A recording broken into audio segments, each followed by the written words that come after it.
Hello and welcome. My name is Joshua Jacobo, and I'm the founder of the world's leading online art school, New Masters Academy.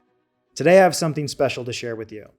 I recently had the incredible opportunity to visit the Morgan Library in New York City, and with their special cooperation and permission, it was an unforgettable experience.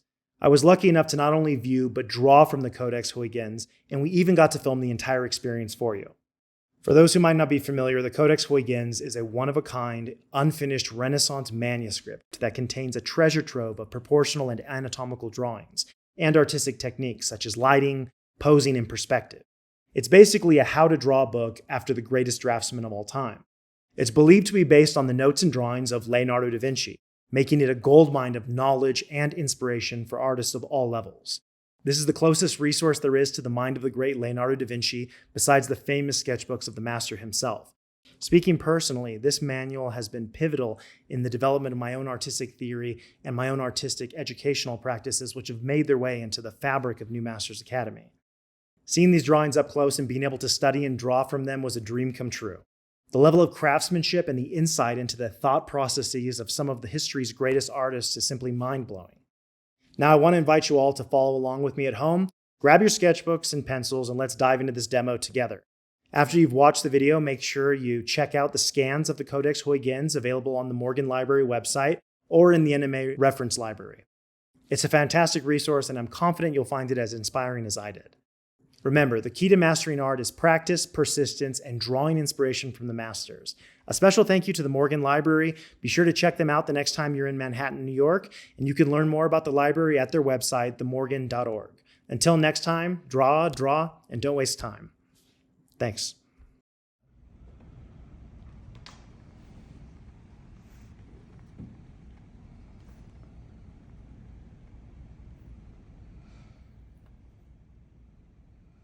Some of these that are traced after Leonardo. If you look carefully at these, what you can just see is that it's literally a stick figure. So that's something that's not really taught. It's not really taught anymore, but the entire drawing system is based off a stick figure. So a lot of times people focus on the stereometrics. So that's Piero della Francesca, that's Leonardo da Vinci. But if you really look at what stereometrics are, it's a version of the stick figure. And so the stick figure, we've got essentially rods that are based on proportions, which you can see here. And none of these are actually finished.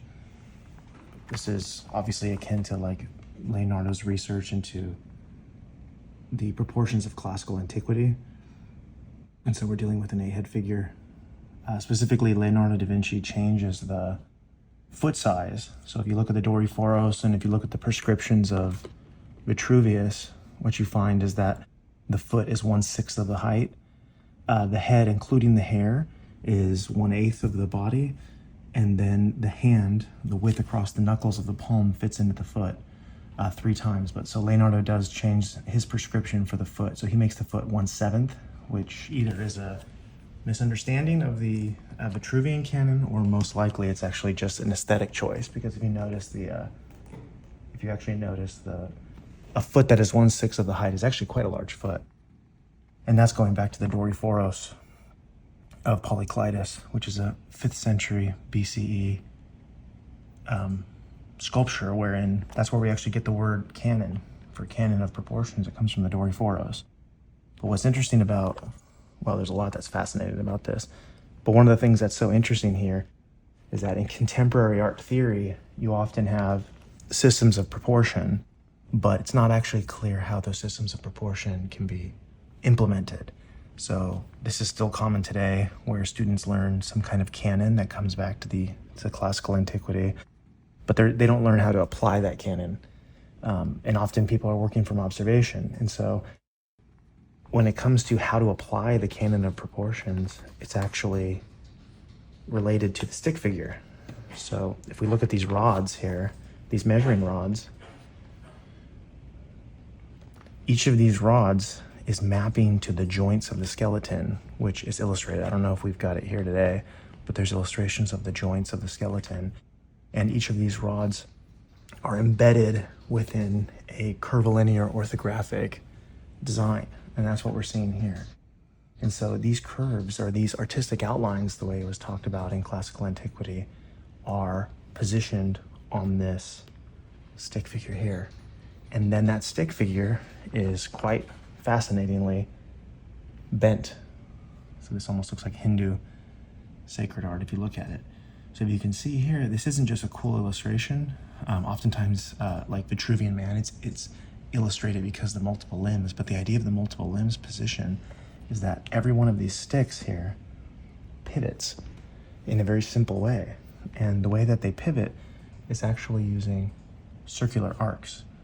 And so if you have a stick figure that's built on a proportion system, and then you put the curves of the body over that stick figure, then you can then pose the stick figure to get any pose.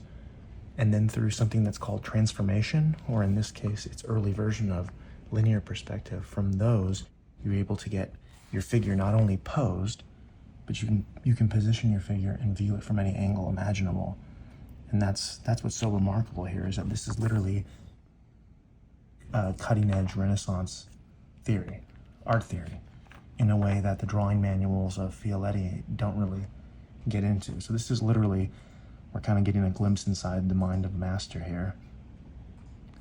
So, and there was a lot of theories about who was the author of this, because obviously a lot of these are traced directly from Leonardo, and it was considered school of Leonardo. And Erwin Panofsky talks about there was a brief time where they thought it actually might be Michelangelo, but it's really because all of these artists were sort of working within the same art theoretical framework. Now, Michelangelo and Titian and Tintoretto and artists like this, they favored more the use of model making. So we're talking about bozzetti, we're talking about little clay and little wax models. And those models would also be based on these proportional systems, but the difference was you would draw from the model. Whereas the Codex Huygens is, look at this. See, these are actually drawn with a compass. And so if you look at my anatomy masterclass, I'm doing something similar to that, where these are the head heights, but they're put in the round. And that's useful because if you bring the arms out, the width of them should actually be the quad of this. Now in nature, the proportions, look, you can see that right here. Look at this. This is wild. So do you see what these little dotted lines are? Those dotted lines are the potential joint movements. So it's mechanical. So the idea being that you can actually pose it into any position and work out your pose. And this is how, and if you look at Leonardo's work, you'll actually be able to tell that this is sort of the way that it's being posed. And so you might think that if you were to pose a stick figure, it would be very stiff, right? It would be very stiff, but actually Leonardo gives prescriptions on exactly how the joints should change when they bend. And he talks about where if there's an acute angle, like here, this is a 90-degree angle, but as this angle becomes more acute, the joint becomes, or any member of the body becomes thicker on the acute side and thinner on the extended side. In addition to that, sometimes joints, like the olecranon process of the elbow, become exposed only when the joint is bent. And so Leonardo actually accounts for all of that. God, these are phenomenal. Look at this. This is fantastic because you can see the underdrawing here. See this? You see how simple it is? And then you've also seen the ink drawing over. Now this is probably familiar to lots of artists here because you have a vertical line and then you have your proportions ticked off. You see that it's extremely common with old master drawings. You can see that in Michelangelo, for example. But the idea here is that you have one line here. This vertical line is known as the plummet line or the plumb line because it plummets to earth, just like if you were to hold a string, a plumb bob level. And then from that, all of the deformations and transformations of the body are possible. Look here. And some people might recognize this in the work of Bommes, for example, Gottfried Bommes, the 20th century German art anatomist. He has these really fantastic poses where you see the body bending, you see the body, he's getting that from here. And that's sort of what we tend to see in art history. We see that all the best theories from throughout the ages are really kind of coming from a single source. And every time we see something that seems like it's unique and original, it's most likely just that there is a precedent that we're just not familiar with. Look at how fantastic these are. And so this is actually what I've been teaching on World Art Day. I did a stick figure demonstration where we did this exact kind of a work, but we were doing it from observation. And so this method here that's being shown, this gives you, look how fantastic that is. Look at this, we've got different colors of ink.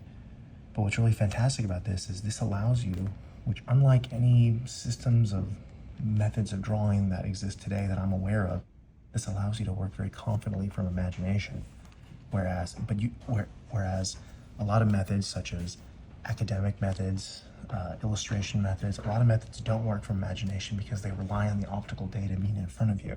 But because this is constructive, in other words, because this is posable, because this is a system that can be repeated, because essentially it's based on pattern, as you see here, it's based on pattern. Because of that, it can work from imagination, it can also work from observation, and it can also be combined.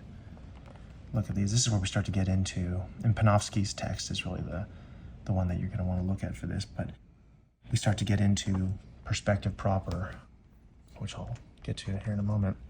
And apparently some of these are on loan right now to the Getty. Oh, these are just phenomenal, just phenomenal. And you'll notice these same curves appear again and again. And if you're wondering where Carlo Rubino would have gotten these curves to begin with, it's all from the same source. It's from antiquity, as well as from their tradition, because a lot of those patterns survived even until the Renaissance, but a lot of them are coming from sculpture, specifically coming from Greek and Roman sculptures. You know what I really love here is I love to look at the block-ins, because these are all unfinished. This is not a final publication. This is an unfinished work. And so if you look, just like get really close on here if you don't mind, but just look at these interlocking curves here. This is almost Villepeuian here. And so you have one C curve and another C curve, and that's representing the abdomen. And look at how it sort of kicks over into the gastrocnemius and the soleus of the calf. Look at how there is this back and forth, almost like Glenn Villepeu's parentheses. There's this back and forth movement that creates the gesture and the flow of the figure. And this is where the stuff gets really exciting, because here we have this B here. This is our eye line, and we start getting into how the figure looks if we actually are applying convergence, which in other words, if we are actually, and I'll show you that in a moment, but if we're applying convergence, the figure is going to distort, and we're going to get something that resembles how we observe in nature and even how things look in photography. So it's not just one proportion system that is illustrated in the Codex. There's actually several different models, because there were different proportional models that were sort of floating around, and some of them had a medieval origin, and some of them are more of the classical proportions that we recognize. We've also got different ages being shown as well. And so we've got younger figures, older figures, and you might recognize this kind of thing from contemporary sources like Loomis, for example, or neoclassical sources like Shadow with this idea, and they were doing this much longer than these sources. But you can tell that this is not really a compass that's being used, but it is arcs that are being struck in order to create the pubic symphysis and the malleus pubis area of the female. You can see that's being struck with an arc. But this work in particular was one in which, we've got the recto and the verso on some of these. I'm gonna keep these in order. I don't want to mess with these. But here we can see these arcs being struck again. Do you see this? So essentially all proportions, and I'm going to be showing this in my work on the polykleidos, hopefully in conferences this year that I'm going to be presenting. But I reverse engineered the original canon of proportions based on polykleidos. And when I did that, that's a 5th century BCE Greek. When I did that, I actually found that despite what a lot of the historical and academic texts talk about, proportions are based on the grid. And they're not just based on the grid during ancient Egyptian periods of art from the Middle and Late Kingdom, but they're actually based on a grid until this day. It's a minimalized grid in the case of contemporary perspectives, but if we're talking about head heights and we're talking about units, we're talking about columns of units that are square units based on the head height. And so even though the full grid is not always drawn, and this is sort of an unpopular assessment, but even though the full grid is not always drawn, if we're talking about proportions, we are talking about grids from the origin of human proportions. Now there are Neolithic cave art and things like that where there are sort of armatures or stick figures, and sometimes those stick figures are based on rods that are not necessarily fitting into a grid. But as soon as we get to ancient Sumerian, ancient Egyptian, as soon as we get into ancient cultures, you basically see that everything from writing, clay tablets, mathematics, everything gets organized in a grid. And from then on, that's really how proportions work. But if you just notice, look how delicate the line work is. That's one thing that I feel like a lot of people maybe misunderstand about Renaissance work in particular, is just how fast, just because these are sketches, these are not done quickly. You know, if you look carefully, you can tell. And as an artist, I'm going to do some drawing here alongside this. But as an artist, when you look at these, you can really see that the only way to get a result like this is by being extremely careful. So I believe these were done quite slowly. But look, this is after Leonardo here. You see Leonardo's square being used for the proportions of the head from the side. You can also see a very Leonardo-esque jaw. And Leonardo favored older models when he was doing his anatomical studies. And the reason why is that he writes about this, but you can appreciate the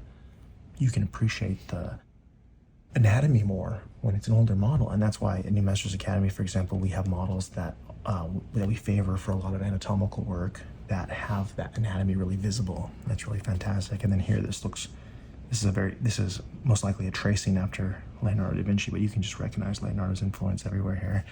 And does this look familiar to you guys? Well, anyone here who has Paul Rocher, you might recognize these little call-outs of torsos, and all of that is based on this earlier work. This is really exciting. Check out this. What do you think this is? Well, this is a orthographic plan view of the cranium from above, starting with a circle and then building out the front of that face to make sort of an egg shape. And then here you see the orthographic plan view from the top, as well as a side view, and you can see that this transformation is showing how the top view and the side view relate. Orthographics is really the name of the game when it comes to design. That's really fantastic. I can't wait to draw that one. And then, of course, we have these illustrations feel a little more finished, where we are looking at the different widths and we're looking at the different levels of the arm. This is something that Albrecht Dürer took much further, where he basically measured the widths at every single point. Leonardo did this as well, in order to come up with relationships, because often today we would just treat this as a series of flows and we would just be designing it, but they were literally looking at the widths along the rod. So you notice that the widths are always at right angles to that rod. That's how they keep it simple. And look here, we're actually taking this measurement here from the top of the face. The face was traditionally 1/10 of the total height of the body, including the hair, from the vertex of the piece to the soles of the feet. And here we're looking at this measurement here. And if you take this measurement and we look around where the halfway mark is, we see it's landing around the base of the nose, or the top of the lip. This is all, and I'll show the text. Primarily I was working from Panofsky's translation of the text. Here, these hands are fantastic too. You can see Albrecht Dürer builds on this work.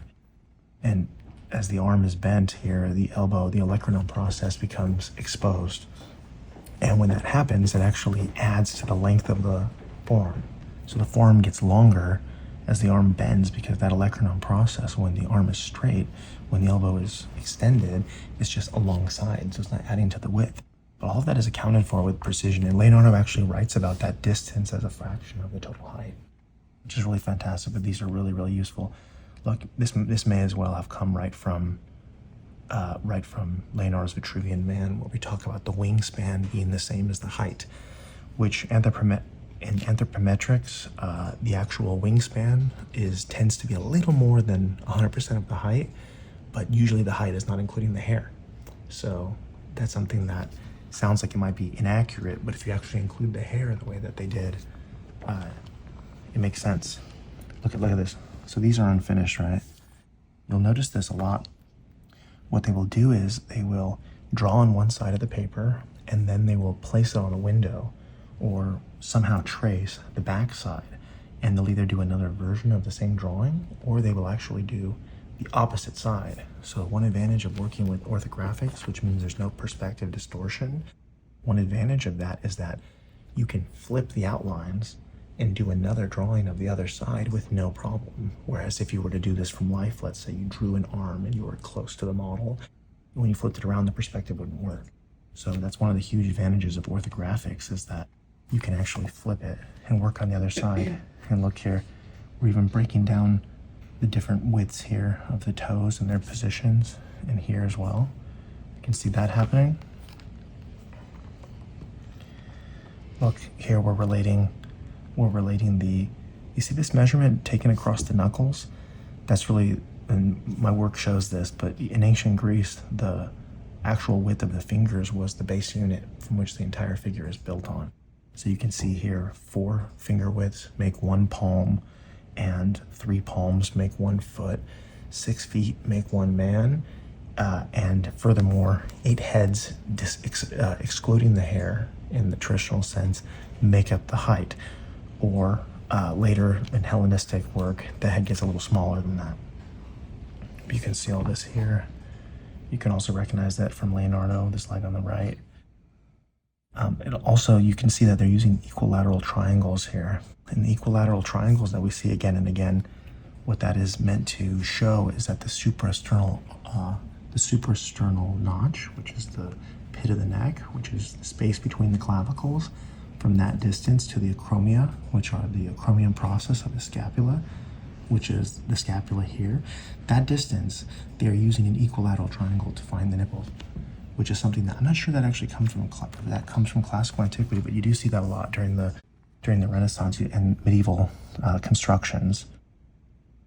For example, Anacourt, Villard de Anacourt, if you look at his work, you'll see a lot of triangles were being used in the Byzantine and then the medieval traditions. Look, here's another triangle here. So now we're going all the way across to the acromia, so we're not doing it. So this is a bigger triangle. So this distance here is twice the length of one of those triangles. And then if you go here, it actually crosses through the outside of the nipples and takes us down to the navel. And I think that's really interesting too. So the equilateral triangles are quite fascinating. And here we're also going, this is not equilateral, but we are coming out to the width of the greater trochanters of the leg. And look at here, this diamond shape for the knee. That's actually the shape that's containing the shape of the knee. And then we've also got other triangles that are indicating the separations of sartorius and the adductors as well. This is the great part about having these sort of recipes for drawing the figures. You can draw it small, you can draw it large, you can draw it loose, you can draw it precise. And another really common subject during this time period was the horse.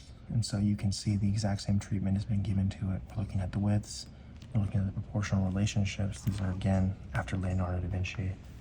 So we're looking at ratios, either true ratios and proportions. Proportions being where there are three numbers that are indicated with colons. That would be a true proportion. While as a ratio is going to be 2 numbers with a colon between. But look here, we're actually looking at orthographic front and rear views, or anterior and posterior views. And look at here, look at how this horse is being broken down. So this is something that there's even earlier examples of this that exist as well. Earlier examples pre-Leonardo as well. So it wasn't that Leonardo da Vinci was necessarily developing or Piero della Francesca. It wasn't that they were developing these grids and these systems for the first time, but they were measuring off of antique sculptures and then using those measurements to reconstruct orthographic drawings and then looking for relationships within those orthographic drawings, which is ironically the same thing that I've been doing in order to learn a lot of this stuff, because most of this stuff is a lost art and it either doesn't exist even in the history books, or it's definitely not methodical in a way that can be applied to art theory. But again, we're seeing these prescriptions here. These are really fantastic. These relationships. And look how beautifully, look at how the outline. I was just looking at some Neolithic cave art, and you can actually see this idea of just using C curves. So like this is one C curve, and that's another C curve that's connecting, that's another C curve, and that's another C curve. You know, there's inflection, so they go from convex to concave, convex to concave. That's not just something that we see in ancient art, that's something we see in cave paintings. That's really the way to draw. So this idea of not doing S curves, of just doing C curves that we chain together, that gives a very naturalistic result. You can see it here as well. And sometimes it can be more pushed and exaggerated, where we get more of like a comic-y or cartoony feel. And then other times, It can be extremely realistic and subtle, such as with Leonardo's anatomical drawings that are very famous. Look how fantastic these come together. So you see these ratios of these widths here, really fantastic. And not only that, it also establishes the height of these different levels. And this beautiful handwriting as well. Look how delicate and tiny that is. So yeah, the horse and the human figure were two of the most common subjects for proportional study. This stuff's really interesting too. So here's what we get. This is what most people think about when they think about the Codex Huygens. They think about perspective. That's a really common thing here. And so this is actually introducing some of these concepts that if you've got a stationary point today in perspective, this would be known as the SP, or the station point. If you have this station point, how do different rods of different lengths appear to the eye of a pinhole camera or a station point? And that's specifically what this stuff is dealing with here.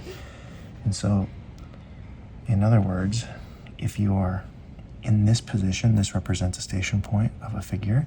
So if you're in this position and you're this far away, what will this length appear like to from your vantage point? And if you were to back up, what does that length look like from your starting point? And this is where these perspective rules are being laid out. But what's interesting about this is that it's not perspective in terms of the type of perspective we use today, where it's just a plotted grid or it's boxes that are being plotted. They were literally distorting or transforming, is the way they put it. They were transforming orthographics. So this is outlining the overall theory, and that's why they're just using rods. So they're using one rod to show how it becomes shrunk with convergence. But remember, the stick figure is based on rods. So now this is where it starts to get really exciting, because what you see here is that here's our station point, right? This is an orthographic side view. Here's our station point. Here now, instead of a rod, we actually have a figure. And we actually have these dots are indicating a curvilinear perspective. If it was a straight line instead of dots, it would be 2 point, 3 point, something along those lines. But because it's curved, we actually have the roots of curvilinear perspective here.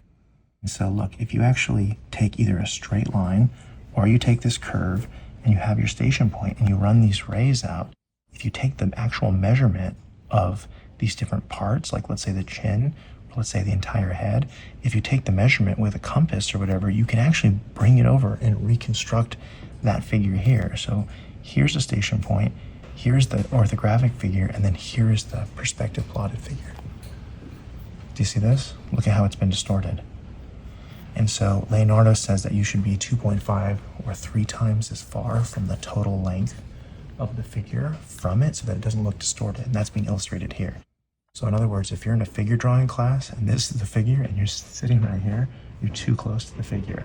You want to get further back. How far? Well, according to Leonardo, you want to get 2.5 to 3 times further back, and that way it will not look distorted. And this actually touches on that. And here we have more extreme angles. We have more extreme angles here. So you can see, look, here is the actual view with convergence.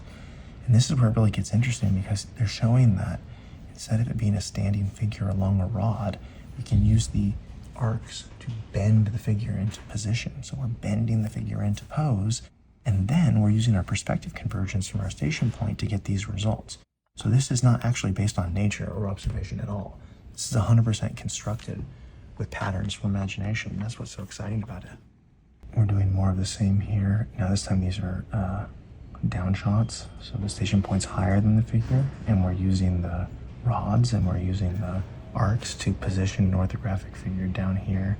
And then here's the view we get, right? Same thing on this side here. Here we see the perspective as well being used. And these are really fantastic. These are some of my favorites here, because now we're actually building a scene. So this looks more like the traditional perspective, where we have figures that are further back, figures that are closer, and we're showing how that diminishment happens here. Here we have sort of a sculptural situation where you have a large figure that is up on a pedestal, and we're talking about that. And in this next leaf here, you can actually see this is the view. So again, look, if you were this close and this was your station point, And this was the total height of the figure. And this is an orthographic pattern from the side view. That's the key thing. There's no people involved here. There's no models. There's no copying involved. This is 100% constructed. So here's my side pattern of my figure here that's in pose. Orthographic, here's my station point. And then from this, looking at how these rays intersect the different parts, we can get this view. But look how distorted this looks. This is a big focus here. We don't want to be too close to the model. And this is also why side size artists get so far back. This is more of the result we want. And that's something that Leonardo writes about, and it's being illustrated here really beautifully. Like even more extreme perspective, this is almost like a Tiepolo or a Piazzetta or something where you have these, or Vasari, where you have these scenes that are on the ceilings, where you have these extreme low perspectives. You can see how that works here.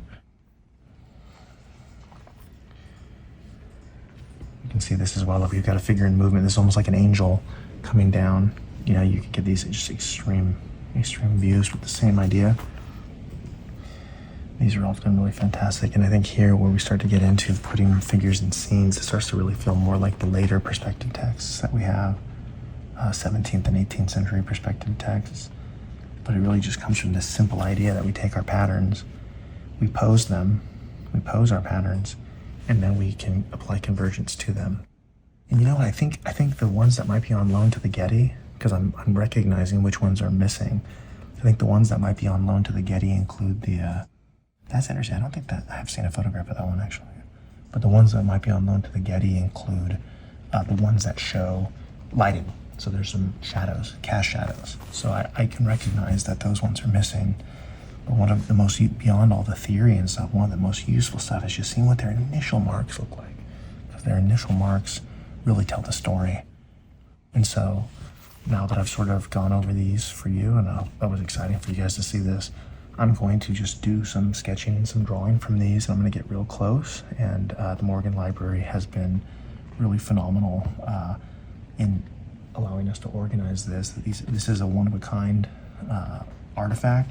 It's extremely valuable to art history, and just the fact that they're allowing us to be in the room here and to study this. I just want to give a thank you to the Morgan Library and a shout out that there are these institutions that are keeping these works safe and keeping these works preserved, and really keeping this in the cultural knowledge, because that's really what art is. It's this handed down tradition.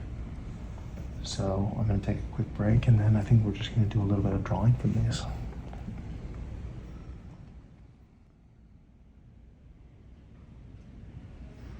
Start with a dotted line just to keep the drawing clean. I find it really helpful because I can move things around without much disruption. So I'm not actually putting a stick figure inside here because I don't have time, but that would definitely result in a better drawing if I did. Look at this line going right through the pit of the neck. Vertical. This is our plummet line. See that? Right to the pit of the neck. I love drawing from the originals. I feel like I can get inside the mind of the masters this way. It feels very, there's like something physical that sort of connects me. These drawings are simple, but it did take me a long time to be able to get enough skill to be able to just get even a bad result. It's tough. This kind of drawing is actually very difficult. It relies a lot on the artist's familiarity with the shapes, which kind of only happens over a long time. So if you're trying to do master's studies and you find that it's frustrating, it's not just you. Sartorius splits this. In this case, this leg is bent, which is tough to do. And so, I mean, just for a quick thing, I know that from here to here and here to here, that's going to be the floor. So I might be getting too long here. A little bit. Let me make sure. I might have to make the leg a little smaller. But if I notice here on mine, my ankle's got to go here. This is the weight-bearing leg that Leonardo talks about. This is important for essence of contrapposto. So in other words, what I'm saying is you need to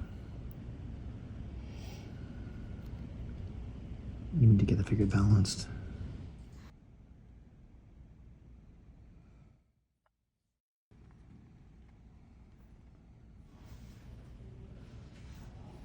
He does tend to make these feet a little wild here. These are probably wild feet.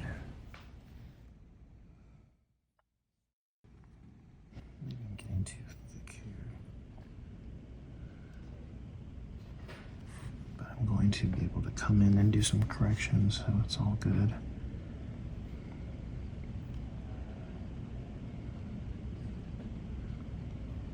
High on this side.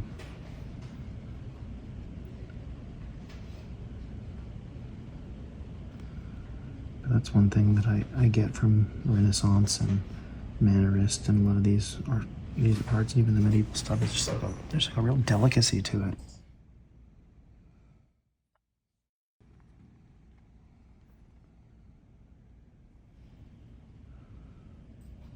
Made that deltoid too big.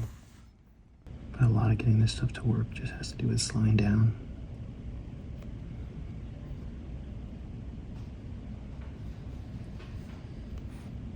It really does feel impossibly difficult at first, but when you get a little more experience, I think you can.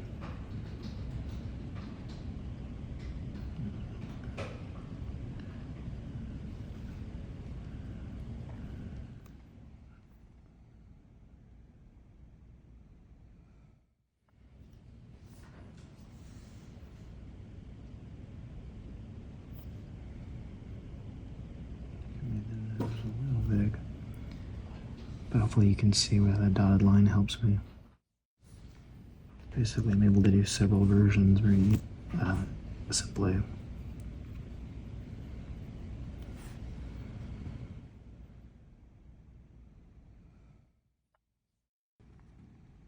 The underplane of the jaw, because of the hyoid bone, I can't skip that, otherwise my students would kill me. So I'm always nailing them on that. Isn't this beautiful? It's just these simple overlaps and these simple drawing tools. But look at what results you can get with these simple patterns. And I believe this could be used in contemporary teaching situations, even when we're talking about contemporary applications like life drawing, which is exactly what I've been teaching. The armpit's always a tricky area. Serratus anterior. Serratus anterior, latissimus dorsi. Latissimus dorsi anterior is major.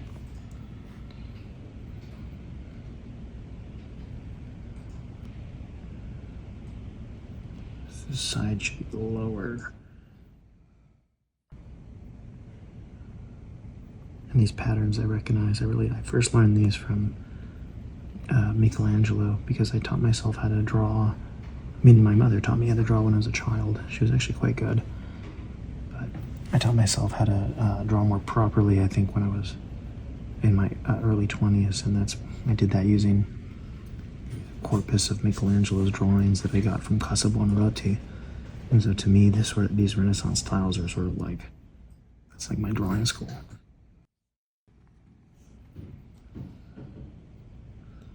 But the patterns are really what matter, and the proportions, obviously.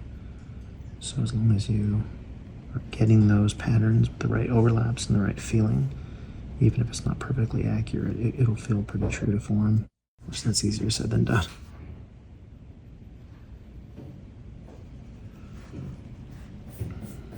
So this is going to be rectus femoris. This is going to be the medial head or amedial head of multiceps femoris. This is going to be sartorius. This is going to be the adductors, magnus, longus, gracilis, pes anserinus.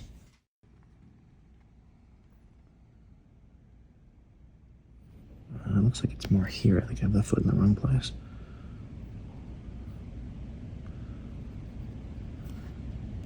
I mean, this is obviously much faster than I believe it was originally done. It's faster than I would like to work, but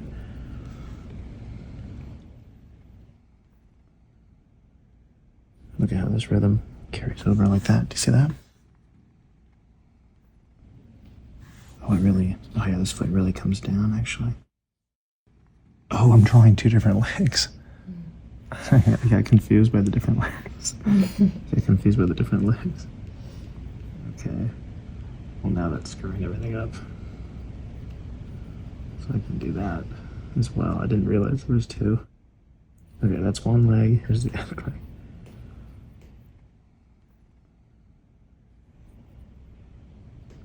It's funny, I didn't even realize I switched legs without even realizing that.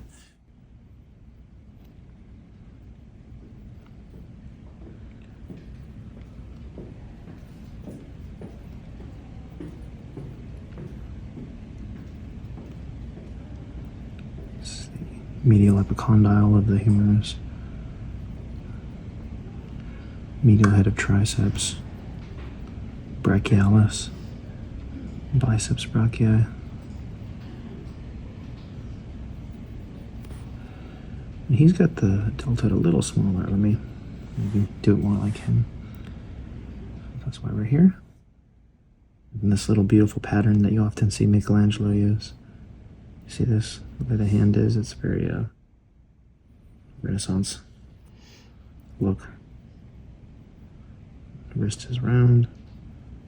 Metacarpals small. And then this has to feel like it's coming up. This needs to. Do you see how by working just with the curves and just in patterns, even if I'm making mistakes everywhere, but it's almost like they're not as offensive because of the patterns. Whereas if I was doing something like straight line construction, I think every mistake would look pretty noticeably bad. Rectus femoris. Go in here. And it sort of gets crowded out on this side by these different muscles of gastric medialis and lateralis.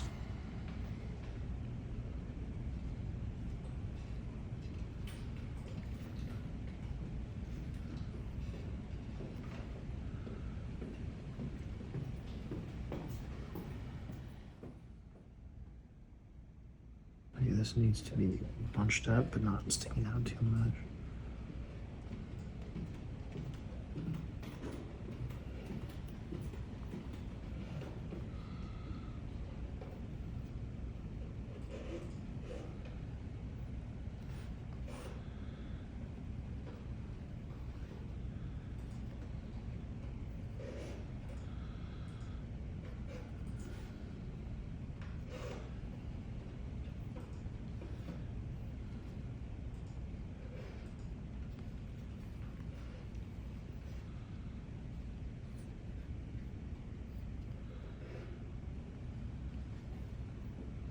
And Leonardo talks about in a balanced pose, the weight-bearing leg is going to intersect the pubic symphysis, the navel, and the pit of the neck. And look, that's exactly what we see here with these vertical lines.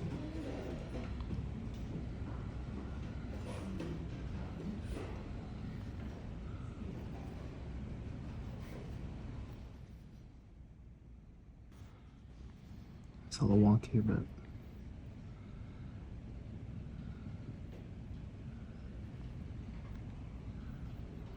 that's why it's concave in there. That's why when you get a massage, it feels so good. It's the fingers really get in there. That concavity. The deltoid feels a little small for me, but hey, this is what we're doing. Who am I to critique the masters?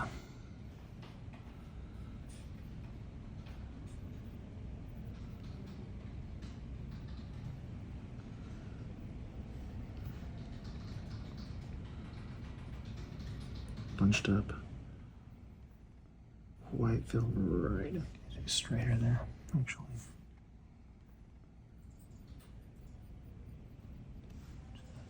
That's just a way of erasing a mistake that they would do often.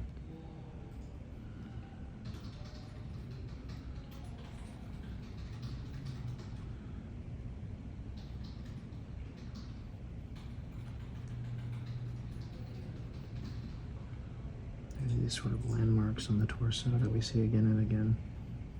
Just trying to get those right. It's crowding here. thoracic arch, pectoralis.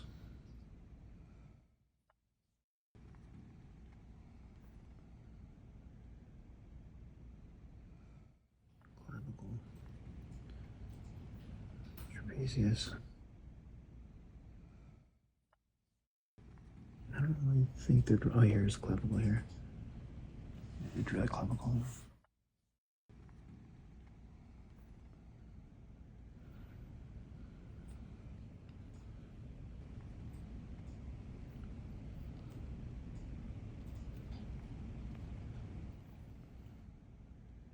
Trying to make sure that these have equal distance, right? Because it's that equilateral triangle.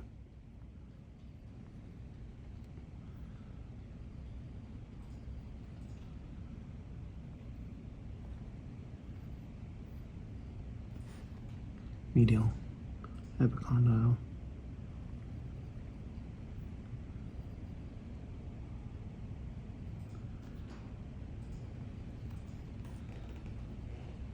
Wrist. Tensors.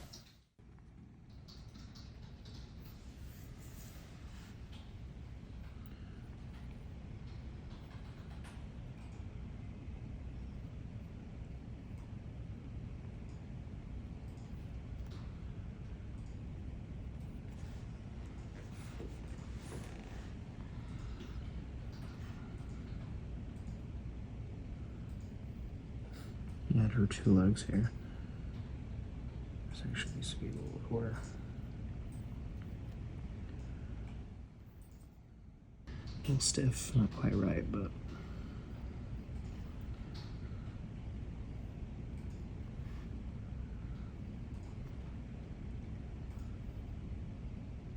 it's not bad for a short, but sort of steady.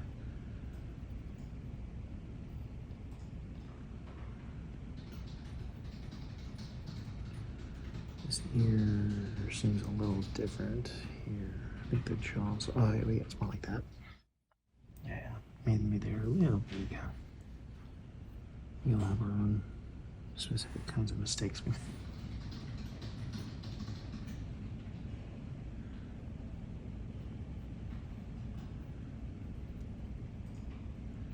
don't want to add anything that he's not adding, but just putting a little bit of info.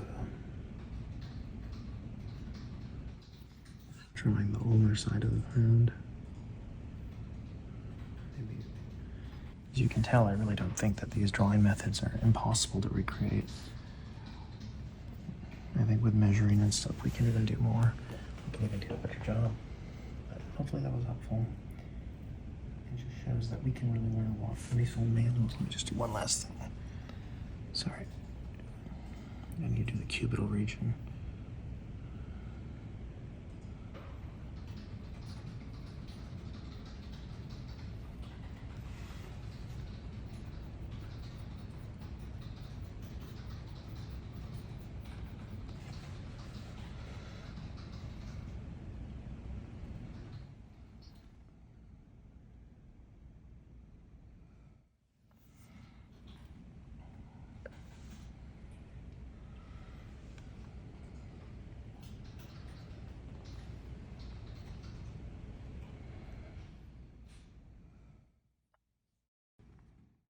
There is a lot of value in online art education. We have so much great instruction on NMA that is so easily accessible. Even when I was in school learning to draw and paint, nothing was online. Wherever you are in the world, you can get this instruction. And not only can you watch these lessons that are so valuable and so in-depth and so passionately instructed, but you can watch them again and again and again.